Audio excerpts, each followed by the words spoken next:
A comparable property recently sold for $429,000. The comparable property is built of superior materials valued at $25,000, but has less square footage than the subject property, valued at $35,000. What is the adjustable sale price of the comparable property? For these types of problems, I like to use the CIA or the CBS method. What that stands for is if the comparable is inferior, you're going to add.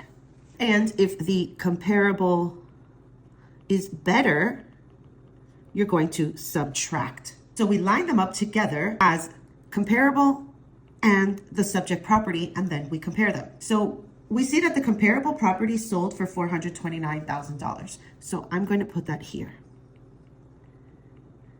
Then it says that the comparable property is built of superior materials. So I'm going to write superior materials here.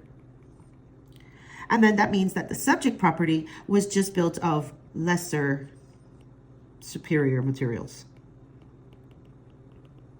Meaning the comparable was built of better materials than the subject property. And it says that it was at a $25,000 value. So that means that this is going to have a difference of $25,000 somewhere.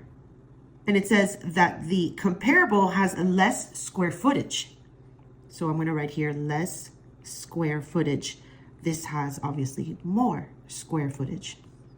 And that's valued at $35,000. So we're going to have here some sort of change of $35,000. So now this is where the CIA and CBS comes into play. We're going to compare just this right here. And we see that the comparable has superior materials over the subject property. So that means that the comparable is better in that aspect. So if the comparable is better, that means we're going to subtract $25,000 from this price. So I'm going to take $429,000 and subtract $25,000.